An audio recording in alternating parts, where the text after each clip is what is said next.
So, when you are dealing with the Creator God, you have infinite knowledge, infinite skill, omniscient, all-powerful, so he can make life like that. If you have evolution, which has no intelligence, no skill, no guidance, no direction, it takes an infinite amount of time. It takes an infinite amount of time. 20 billion years is not enough time. Furthermore, what on earth is going to happen? Let's assume some miraculous process did this. While that silly little protein, half a protein, sits around, it's got half the sequence done. 10 billion years has passed. What's going to happen to the half sequence that has been formed? It's going to disintegrate. Time is not the hero of the plot. It is the enemy of the plot. You follow me so far? So far, so good? Okay. Let's take a look at what all this means.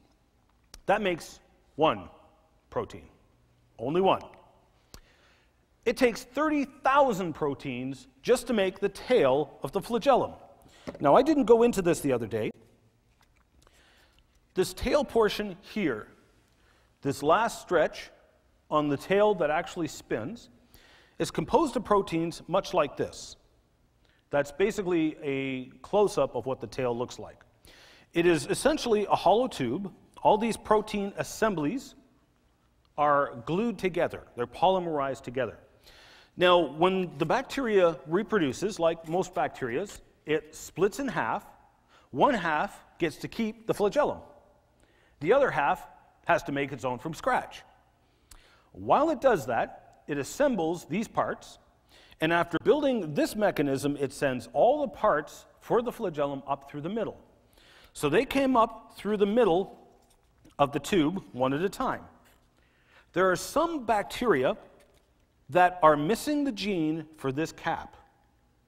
As a consequence, they do not grow a flagellum. They're missing one gene, that's all it takes.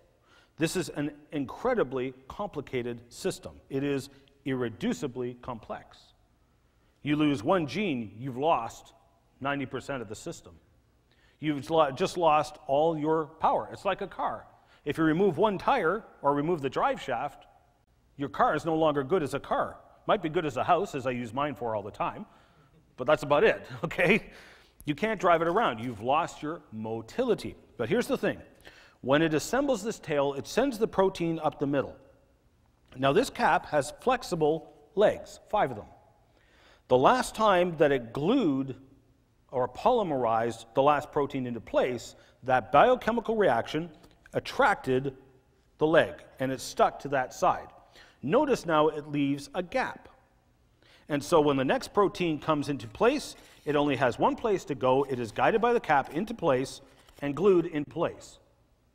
That attracts this leg and this leg, leaving a gap here, where the next protein assembly coming up will then get directed into place and glued into place. And it builds it up like that for 30,000 proteins just to make one flagellum tail. Now the thing is, what do I do with my remote control? There it is. That's how many proteins it takes to make one flagellum tail. Just one. The largest protein known to date is 26,926 amino acids long. Anybody want to do the math on how long it's going to take to do that one? Or how many random tries per second you're going to need to do to make that one? You're welcome to, but I'm not big onto math, so I'll let you guys do that. Furthermore, and this is very interesting, I'm going to show you several examples of not just irreducible complexity, but codependency within living systems.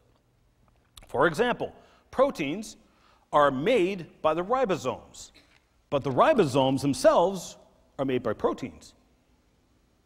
So which came first, the chicken or the egg? Anybody know by chance? The chicken. Oh, everybody says the chicken. No, no, no. It's the wrong question. It's not which came first, the chicken or the egg, because it's not the chicken or the egg. It was the chicken and the rooster that came first. There's the answer. They asked the wrong question. And in this case, it's the same question. It's not one or the other, it's both. But here's the thing. Once the ribosomes make the proteins need to be folded.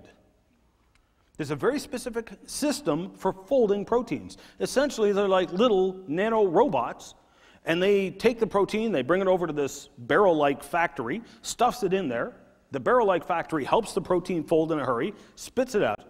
But the thing is, the robots and the barrel-like factory are all made of proteins. So which came first, the folded proteins or the factory that folds the proteins? Which is made of the folded proteins. It's all codependent. You cannot have one without the other. So, let's take a look at biology from this perspective, and you can quote me on this. If anybody asks you, you can tell them Ian Juby said this. The theory of evolution is neither scientific nor natural. It is scientifically invalid. I mentioned this the first night. The law of biogenesis is quite simple. Life begets life, or life only comes from life, and like begets like. You don't see a cow giving birth to a cat. There's a reason for that. Okay? That is the law of biogenesis, which was first proposed by this guy right here, Louis Pasteur. You're probably already familiar with his name because most likely most of you have drank pasteurized milk. Now what's really interesting, next time you see that jug of pasteurized milk on your table, remember Louis Pasteur, who invented the system for pasteurizing milk, and the reason he invented it is because he disproved evolution and published his work the same year Darwin published Origin of the Species.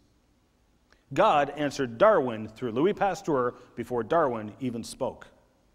Here's what he did. He ran an experiment because in Pasteur and Darwin's day, it was believed that life came from dead things. For example, if you leave a piece of meat on the ground, eventually maggots grow on it. So people looked at that, the meat was dead, but living things grew on it, therefore life must come from dead things. So what Louis Pasteur did is he took two flasks, he pasteurized them. Basically, he boiled them to kill off everything inside the flasks, and they had basically soup broth, in effect, inside the flasks. One of them he plugged. He plugged the neck of the flask. The other he left open. So the one that was left open grew a whole pile of bacteria in it. Pretty simple stuff. The other one that was sealed did not grow bacteria because it was sealed off from the environment. He then broke the neck off the one that was sealed. It then grew bacteria, so he scientifically demonstrated the life was actually contamination. The life came from life outside of the container. That's what happened there. Now, Pasteur, okay, I mentioned that already. Secondly, the evolutionists believe in what we call the prebiotic soup, something like what Pasteur had, a broth, if you will. Okay? The thing is, if there was ever a prebiotic soup in Earth's past, we should see evidence of it. We don't. It's completely gone. We're going to take a look at in more detail with that. Now, the law of biogenesis, again, life only comes from life, like begets like. There are only two exceptions to this portion of the law, that life comes from life. Life came from non-life in two instances. They were Pinocchio and Frosty the Snowman. Now, most scientists don't believe these stories, therefore we are left with not a single incident violating the law of biogenesis. And that is why it is a law. Now, here's the thing. Evolution claims life came from non-life. Therefore, evolution has claimed to violate scientific and natural laws. If it violates scientific and natural laws, that means it is neither scientific nor natural. Okay? We're going to come back to that some more. Like begets like. These are the laws of biogenesis. They are laws. They cannot be violated, and if you did, it's a metaphysical process, a miracle. Evolution requires miracles. I'm curious, has anybody taken Miller's experiment in school anywhere or discussed it? Anybody? Only the people my age, okay. Well, people younger than me, I mean, yes. Okay, Miller's famous experiment was done in the 50s. It was heralded by the press with headlines like, "Scientists make life in the lab." That's a bit of a stretch to say the least. Here's what actually happened. Miller and his professor in university tried to simulate the world as they thought it was in the beginning, okay, the prebiotic soup, if you will. They took water and put it in a closed circuit, and they added hydrogen, ammonia, and methane. They boiled it to get water to come up through here, go in through here, and they added sparks to simulate lightning. They then condensed it, came down here, put it through a trap, and sure enough, as fascinating an experiment it is, don't get me wrong, it is a fascinating experiment, but sure enough, after a few days, they produced amino acids, the building blocks of life in there. Now, this is far from life. That's like calling a pile of bricks the Empire State Building. Okay, that's a good analogy, right? And perhaps that's even a crude analogy, because the Empire State Building does not compare to the complexity of a cell, not even close. So to say that this was life is a stretch, to say the least. Now, here's the other thing. You'll notice several things that Miller did. Number one, he removed oxygen. There's no oxygen there. Does anybody know why he removed oxygen? I already gave you the answer. What's that? Yes, you got it. Because what happens when you mix hydrogen, oxygen, and lightning? You're not going to get life, let's put it that way, okay? You're going to get a mess. It's going to blow up. So he removed oxygen. This is not realistic in nature. We have always had oxygen. Always. Secondly, he filtered out the life. Where on earth are you going to get a nice, convenient trap to filter out the amino acids in our environment? It's not going to happen. Furthermore, the amino acids it did produce were produced in a toxic brew of tar and carboxylic acid. Only 2% of the brew was actually amino acids. Those amino acids that were produced were split 50-50 right hand, left hand. Okay, right is right, left is wrong. Okay, so right-handed amino acids are toxic to life. Guess where we find right-handed amino acids? Places like snake venom.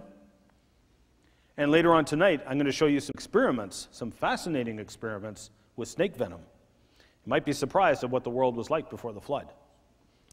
So, only 2 to 8 amino acids were formed. As you recall, I mentioned earlier, we need 20 for life. At best, they only produced 8. The textbook that was used at the high school I taught at in Ontario made the flagrant and false claim, I can't believe they had this in a brand new textbook, grade 12 biology textbooks. They claimed all 20 amino acids were formed for life. I asked a number of world-leading experts in genetics and biology. I read the statement, every single one of them scoffed. They all said, what? They are out of their tree. No one has ever produced all 20 amino acids. That is a flat-out lie in the textbook. Brand spanking new. So, amino acids, lastly, disperse in water. They don't join together to make proteins. You ever heard of the term the universal solvent? That's water. Water is known as the universal solvent. So the water is actually going to disperse the amino acids, not join them together as proteins. Moving right along. Let's forget Miller's experiment here. We're going to cheat. We're going to start with nothing but the basic building blocks of life. We're going to take Mr. Blender and Mr. Frog. And we're going to put Mr. Frog and Mr. Blender, and don't try this at home, okay? It's a thought experiment, that's all, okay? We're going to put Mr. Frog into Mr. Blender, put Mr. Blender on puree, and we're going to add some energy. We're going to take our frog soup and put it out in the sun for a while. Are you going to get life? No. This brings up the second law that evolution must violate in order to produce life from unguided processes. Because we're starting with nothing but the building blocks of life. We got aminos, proteins, enzymes. Heck, we even got some cells in there, I'm sure, that are left over after our puree process. But even if we have a dead cell, we as intelligent people cannot make it live again. Life only comes from life. We started with nothing but the basic building blocks of life. What's going to happen? It is going to decay, and our proteins, our enzymes are going to fall apart and disintegrate, and they're going to release the energy that was used to assemble them. It is going to release them as waste background heat. This is called the second law of thermodynamics. It is another law that evolution must violate in order to produce life from non-life. Once again, if evolution has violated scientific and natural laws, that means evolution is neither scientific nor natural. It is supernatural by definition. So the prebiotic soup theory, I mentioned it briefly. You got to remove oxygen, but it is not realistic. Oxygen would oxidize the amino acids. That's the other problem, and that's the other reason Miller removed oxygen, because he knew it would destroy the amino acids as fast as he made them. So we had to remove oxygen. The thing is, if you remove oxygen from our environment, number one, if it was any time in our past where it was gone, we should see evidence of it in the fossil or geologic record. And what amazes me, I hear a lot of people talk about these banded iron layers and saying, see, that was our prebiotic soup world because it's red iron. Hello, it's red iron because it's oxidized. and they don't seem to clue into this. They just completely miss it. Anyway, there is no evidence of a time in Earth's past where we had no oxygen. Secondly, even if you did remove the oxygen, everyone claims there was oceans there, they need it for life. But ultraviolet light then comes in unhindered because no oxygen means no ozone. So that means ultraviolet light would come in, hits the ocean, breaks it apart into hydrogen and oxygen. Specifically free radical oxygen, which is very destructive to amino acids and any form of life. You can't escape the oxygen problem. Now, by very definition of the word, if you violate scientific and natural laws, you are venturing into the metaphysical, the extranatural, the supernatural. By very definition of the word, you are departing from what is usual or normal so as to appear to transcend the laws of nature. If you are an evolutionist, you believe in the supernatural. I had one guy on YouTube, a skeptic, said, oh, whatever made you think that evolution was a supernatural process? My answer, simple. Whatever made you think it was a natural process? Pretty simple. Every observable science refutes evolution. Okay, this brings us to the scientific tool of intelligent design. Contrary to what Judge Jones said at the Kitzmiller-Dover trial in Pennsylvania, he made a nonsensical statement, I can't believe it, but he claimed that intelligent design is creationism in disguise. Nonsense. We have a dilemma. I've just showed you evolution is a supernatural process. We can't study it within science. Obviously, creation is also a supernatural process. It involves a supernatural entity. So we have a dilemma. Both creation and evolution are believed in blind faith. We cannot study it scientifically, so how do we know scientifically which one is correct? This is where the tool of intelligent design comes in. Scientific tool of intelligent design, every single one of you use it every day. When you look at a car, you know it had a creator.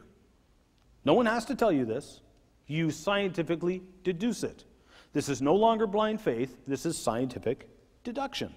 So let's put that tool to good use. We've already been using it. Here's the cell. Now the living cell is just like something straight out of Star Trek.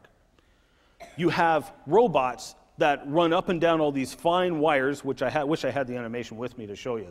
It's mind-blowing stuff. These robots will carry gigantic, by their size, car-size molecules, and will walk up these strings, carrying parts from one part of the cell to the other. Other transport mechanisms go through like automatic garage door openers that go through force fields. It's incredible factories driven by robots that make all these parts for the cell. It is mind-boggling stuff. And if you go to the Harvard website, I'll try and get you the link tomorrow because you have to watch the video. They have a video, an animation they made, a day in the life of the white blood cell. And it shows you how the white blood cell, first of all, travels down the blood cell, how it finds an infection, identifies it, the actions and reactions that happen within the cell, how it changes its entire shape, can actually now fit between two cells, go into the infected area and attack the infection. It is mind-boggling. Atheists will be without excuse on Judgment Day. I'm sorry. All of creation declares the glory of the Lord. It's all around you. The cell, when we take a look at it, the DNA, which is the blueprints on how to build the cell, or how to build you, or any part of your body, the DNA is housed within the nucleus of the cell. Those blueprints contain the plans for the protein factory. The protein factory produces proteins which are used in everything, including the assembly of the cell wall, and including driving the energy system, or the energy factory, if you will, the nuclear power plant, if you will. Okay?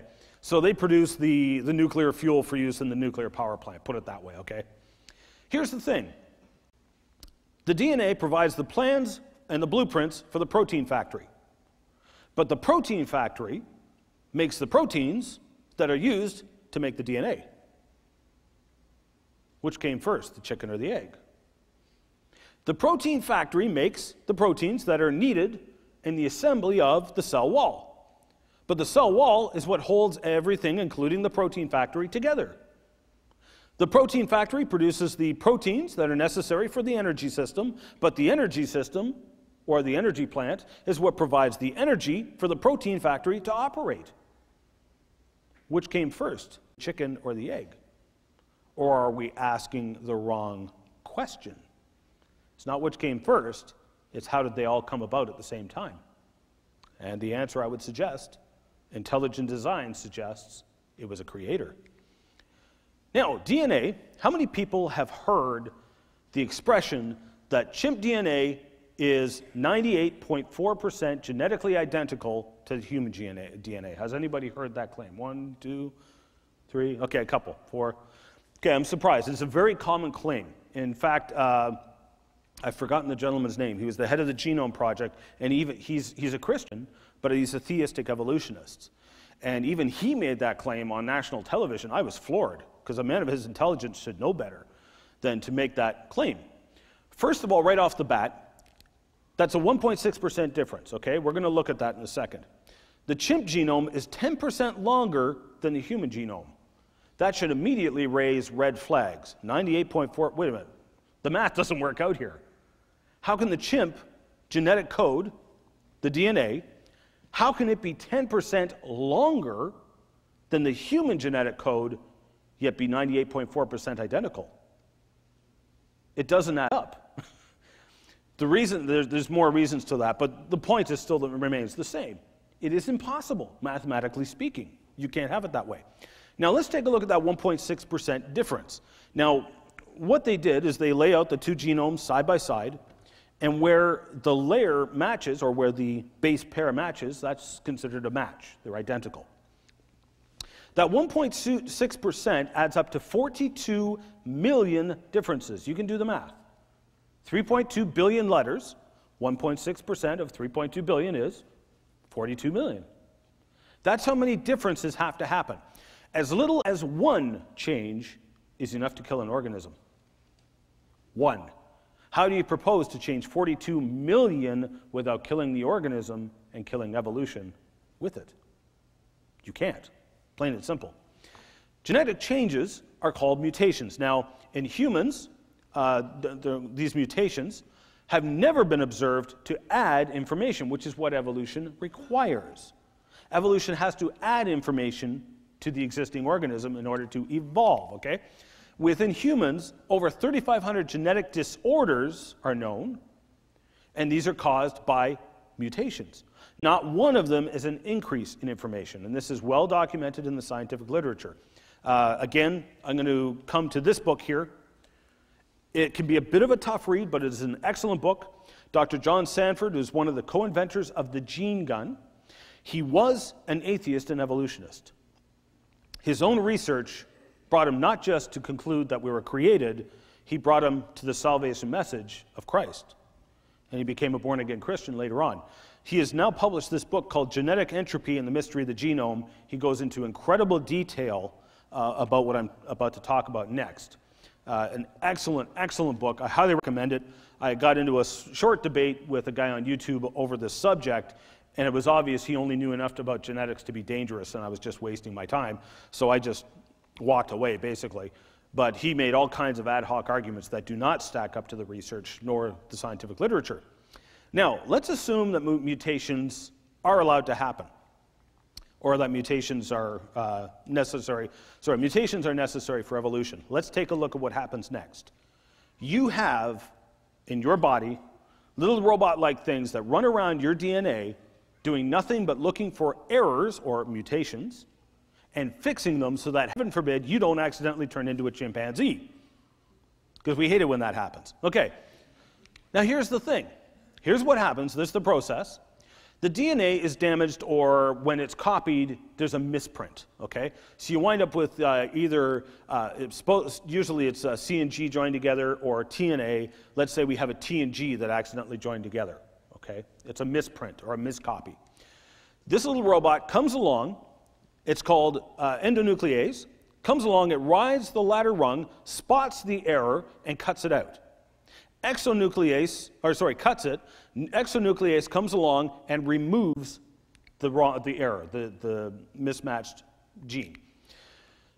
Polymerase then comes in, adds it with the correct base, and ligase then comes along and glues the backbone back together. It's an incredibly complex system that looks for errors in your genetic code and fixes them. Why? Because mutations are lethal. They kill. Now, that brings us to this point. If the repair mechanism is missing, it can kill you. A friend of mine actually had a genetic disorder where the repair mechanism for his eyes, the genetic code in his eyes, was missing. And as a consequence, he wound up going more and more blind throughout his life because the repair mechanism was missing. It was damaged. It was gone. The thing is, if that repair mechanism is gone, you die, and in short order, because the genetic errors accumulate, and they get more and more and more accumulating and bigger until to the point where you can no longer properly maintain your body and you die. So, as a consequence, if the repair mechanism is missing, it kills the organism and the evolution. Evolution needs the mutations, but the repair mechanism removes the mutations.